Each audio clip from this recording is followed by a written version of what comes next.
dagway. Uy, Diyos ko, Lord. Ang dagway. Ang dagway sa babaeng Latina.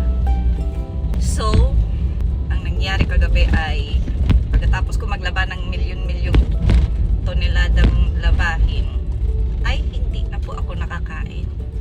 And hindi ako nakapag-edit ng videos. Kasi galing ako nagpaligo ng mga matatanda. Pag talagang nagpaligo ako ng matatanda, lalo na pag mga talagang hindi na nakakagalaw, talagang wala, halos talagang lantang gulay na. Hindi naman ako nag-aano, pero pag ganong stage na ng matanda ang hinahawakan ko magpapaligo, ay kasi ikaw yung magiging lakas nila, pag-asa nila. Joke lang. Lakas lang. Uy, hindi siguro pag-asa. Pakialam naman nila sa'yo, no? Parang ganon. Mabigat talaga siya na trabaho, no? Tapos, ganon ang ginawa ko. At gayon na naman ako. Alam mo, nagreklamo na nga yung mama ko, eh. Dapat daw magreklamo na ako sa trabaho ko. Bakit daw araw-araw ako ang palaging nagpapaligo ng mga matatanda? Dapat kasi alternate. Kasi baka hindi kayanin ng katawan ko. Dahil syempre, Latina tayo. Babaeng Latina. Babaeng Latina nga, kalkag buhok. Nung mga bata-bata ako, may sakit kasi ako sa koshi. Sobrahan din ako sa trabaho kasi. Di ba kasi ako magtrabaho, guys? Alam nyo, pag nagtatrabaho ako, parang nagpapasobra ako masyado. Dahil sa gusto ko nga magtrabaho or parang na-enjoy ako magtrabaho. Kaya medyo na, alam kong mabigat pero napapasobra talaga ako, guys. Kasi pagtrabaho. Ewan ko ba, hindi naman ako ganun ka, pwede ako maging leader sa kung saan leader. Hindi ako pwede maging leader. Pag ako naging leader ninyo, ay, nako, babagsak tayong lahat, sabay-sabay. Listen, look, and listen, and learn. So, ayan. At wala din akong baon sa trabaho. Nagsuklay lang kasi ako, pero doon na ako sa trabaho mag-aayos. Nice. Wala akong baon. Kasi dapat usually nagigising ako ng 5 to 5:30 or late na yung 6. Alam nyo ba anong oras ako nagising? 6:45. Tapos dapat umaalis ako ng bahay ng 7:20. Late na yung 7:30. And nakalabas ako ng 7:40. Kala mo laki ng difference, 10 minutes lang. Pero malaking difference na yun kasi traffic. Ang traffic katulad ngayon, hindi na gumagalaw. Kaya ayun, wala akong baon. Hindi ako nakapag-edit. Hindi ako nakakain kagabi. Hindi ako nakapag-breakfast. Hindi ako nakapag-kape. Tubig lang, green tea. Yun lang ang laman ng tiyan ko ngayon. Naku, baka maging si Kim Chiu na ako nito pagkatapos ko magtrabaho. Ayaw ko nun kasi bawal lumabas Loy, gigutom na dyan ko suway pagdapig-dapig. Sa naman tinud-an na yun. Kaya na ko mukha og tao karon. Gutom na kay ko. Pero, nagbaon ako ng biskwit. Pero dahil wala man akong panulak, ay, lasinggero. Wala kasi akong panulak or sabay tawag imno nun or wala akong maiinom. Wala akong inumin. Ay, siguro itong laman ng utak ko, ang daming translator. May Japanese, may Tagalog, walang English. Huwag kayo umasa sa English. Wala tayo dyan. Walang translator na English sa utak ko. At saka Bisaya. Buti nga walang inchik. Gusto ko ng kape. Kahit malamig na kape, basta kape. Kasi magpapaligo na naman ako ngayon. Kasi alam mo, mabigat sa trabaho namin. Papaligo, magpapabangon, and tulog. Tapos, pag magpapalit ng damit, magpapalit din ng damit. Tapos, diaper. Tapos, lalo na pag naglaro yan ng mga ng mga inilabas nilang masasamang espiritu sa katawan nila. Tapos, pag pinaglaruan nila yan, minsan, lalaruan nila yan sa kamay, tapos gaganon yun sila. Nasa mukha na nila yung mga espiritong hindi magaganda. Yung itats nila. Kasi syempre ganyan talaga tayo. Papunta tayo dyan. Kayo din pala. Papunta kayo dyan. Ako na nagsasabi, papunta kayo dyan. No! God, please, no! No! No! Joke lang. Ganun talaga, hindi natin masasabi ang future natin kung sino magkaka-dementia sa atin. Unahan na lang to. Sino ang nasa matinong utak. Pero in fairness, marami din talagang mas marami ang mga kampon ng dementia kaysa sa matitino. Pero in fairness naman, may marami ding matitino kahit nasa 98, 99 na sila. Hala, malate na gyud ko. Naunsa naman eh. 7:52 na. Ang work ko kasi is 1 hour drive galing sa bahay. Uy, pasensya nyo na muna kasi. Pasensya dahil mo sa ano ha? Sa ako ang camera kay ingon anak yun na siya kay wala man gud ko'y iPhone holder. Wala kasi akong iPhone holder kaya ganyan lang yung nakikita nyo yung manibela ko. Hayaan nyo na. Sana nga iya tayo kanina. Nakalimutan ko. Nakalimutan ko talaga. Itahak. Uy. Ano nga yung pinag-uusapan natin? Ay, yung trabaho kasi is galing sa bahay ko papunta sa work. Pag sobrang traffic, 1 hour drive. No? Diba? Parang Davao to Tagum. Pero, Tagum ba? Parang Tagum. Hindi naman siguro Digos, no? Kasi malapit lang naman yung... Ay, hindi ko sure. Hindi kasi ako matagal na ako wala sa Davao. And nung umalis kasi ako ng Davao, maaga-aga. Kaya hindi ko alam kung ilan talaga yung mga ano. Baka lumapit na yung Tagum, di natin sure. Pero ayun, layo talaga yung work ko. Kaya pag 7:20 lalabas ako, dapat before, ang work ko kasi is 8:30. Starting 8:30. Dapat makakapasok ako sa unit or sa, hindi dun sakay siya, talagang nakapasok ka na sa unit mo ng 8:25. Yun ang pinaka-late. Dapat talaga, ideally 8:20, 10 minutes before, para magre-report yung magpapalit sa'yo. Baliktad, ako ang papalit sa kanya. Magre-report yung papalitan mo. For example, si ganito, si Mr. Tanaka, naglaro siya ng itats kagabi. Tapos si Miss Abby, nagwawala siya kagabi. Tapos ito naman si Mr. Michael, kumuha ng mga gamit, ng kaninong gamit, nilagay niya sa kwarto niya. Ganon. Tapos ito si Miss Emily, ay, inaway lahat ng mga matatanda doon sa unit. Ganon.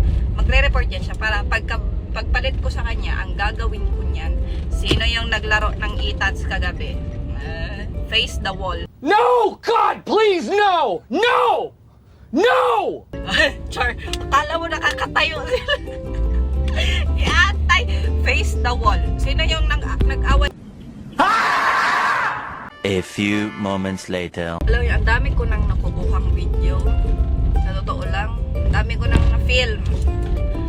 Yatay, nakakapagod naman to. Uy, kanina pa ako dito. Atras abante, atras abante. Kung saan inang lamok galit sa nainit ng ulo ko. Alam mo yung trabaho ko din, isa din yan. Ako ang nilalagay palagi sa magpapaligo. Tapos, syempre, hindi may mga ilang araw makakapag-yasumi ako kasi first, nag-yasumi ako nung nagkasakit yung maliit ko. Tapos, pangalawa, nag-yasumi na naman ako kasi yung skin allergy or yung dryness ng skin ng maliit ko, grabe na, lumalala. Kasi nga, nagsa-summer na din. Pag napapawisan, kumakate. Alam nyo, pag nagyayasami ako, parang hindi sila makagalaw sa upurok. Dami-dami naman ng mga tao doon. Tapos magre-reklamo pag, ayun naman, nagyasami na naman siya. Tapos wala na naman tayo niyan. What the fuck? Ayaw niya lang talaga magpaligo. Kasi medyo madumi talaga, mahirap talaga sa loob ng paliguan. Kasi minsan doon na sila nagje-jebs sa mga matatanda. Tapos yung mga jumebs, para hindi na mahirap palitan sa kwarto. Syempre, kahit kasi wipes mo lang yan. Tapos i-insen, ano ba yan? Buhusan mo ng, hindi naman buhusan, gabi naman buhusan. Parang ganunin mo lang ng spray na maliit na tubig. Ano pa din? Hindi pa din matatanggal yung, hindi naman yan nasasabunan ng ano. Kaya ayun, ang mas madali talagang paliguan. Kahit naman ako mahirap magpaligo sa kanila, pero pag sinabi ng, Miss Minchin, kasi jumebs kasi yun si lumagpas na ba kanang naka-jebs po siya sa iyang pantalon. Pwede ba isulod na lang natin? Sige, pasok mo dito. Ginaganyan. Sasabihin na lang paligo kasi may ganun. Pwede mo ipasok. Okay lang ipasok. Basta ipasok din kita. Dalawa kayo pumasok. Paliguan din kita, kasama ka. Di ako papayag na siya lang mag-isa. Dapat dalawa kayo. I miss you. Mua. Kawawa kasi ang mga matatanda. Pero parang kawawa din naman kasi ako. Pero parang wala ding naaawa sa akin. Di ba kawawa ang mukha ko, guys? Di ba? O kawawa kaya yan ang mukha ko. Di ba? Latinang taga Siquijor. Yes, ang papa ko po ay from the province of Siquijor. Proud and loud. Siquijorian and Davaoeña. Uy, ganda na ng Siquijor ngayon. Huwag kayo dyan. Ang ganda ng beach. Ang ganda na ng mga tourist spot sa Siquijor. 'Di ba? Habang naglalangoy kayo dyan, may mga mermaid din dyan sa baba. Hindi nyo alam. Tapos habang nag-skydiving kayo sa Siquijor, hindi nyo alam yung kapitbahay nyo dumaan sa harapan nyo pag ganun nyo ng Uy! Gaza. May hahatid lang! Damn! Alam mo yung bewang ng babaeng tong nasa harapan ko, parang leeg ko lang. Sana all, no? Ay, mag-diet na jud ko. Sa tinuod lang, mag-diet jud ko. Di ko ninyo, wag niyo akong pigilan, magda-diet ako. Oh my God! Wow! Grabe talaga ang katawan. Uy, dumaan din naman ako dyan. Dumaan lang. Lumipas din. Sabi ng kasamaan ko sa trabaho, patingin nga nung picture mo nung bata ka pa, nung wala ka pang anak. Sabi ko, wag, masasaktan ka. Oh? Masakit. Ako pala yung nasasaktan. Teka lang, dadaan ako ng convenience store sa mini-stop at parang kailangan kong uminom ng something at kailangan ko ng ng kakainin mamayang lunch at wala akong baon. Mag-uufuro pa naman ako ngayon. Hindi pa ako kumain kagabi. Baka makain ko talaga itong matatandang to. Teka lang. Ay, bumili lang ako ng mayonnaise, no? Para sa aking lunch at melon pan. Tapos may custard cream siya sa loob. Tapos medyo thin rice siya. So medyo crispy tong nasa taas. Tapos may sugar yung sa gilid. Kaya masarap to.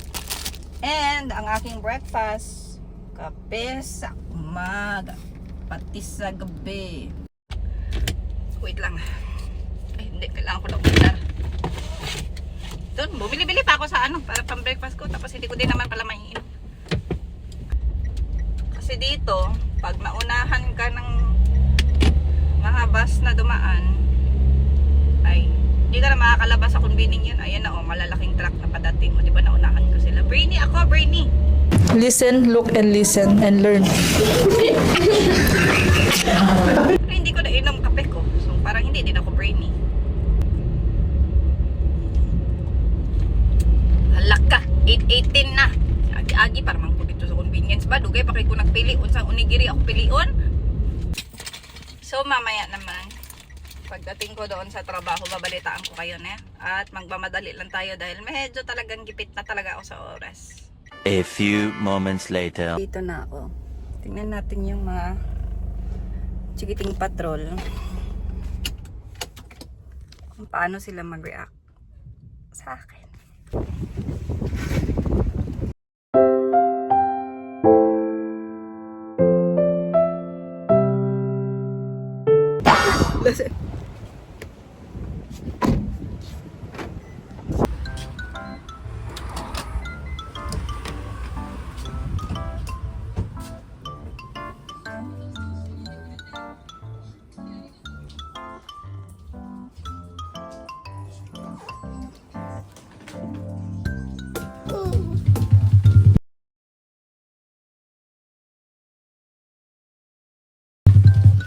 何が好き？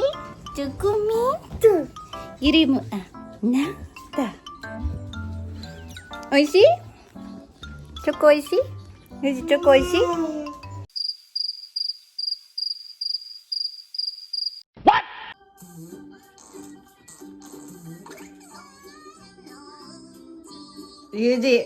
ゆじ、今リクうんちしてる。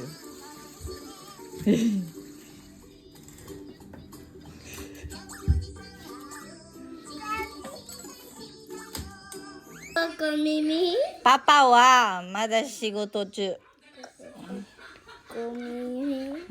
牛乳買う？ Let's Go! 出発 Go! シュシュ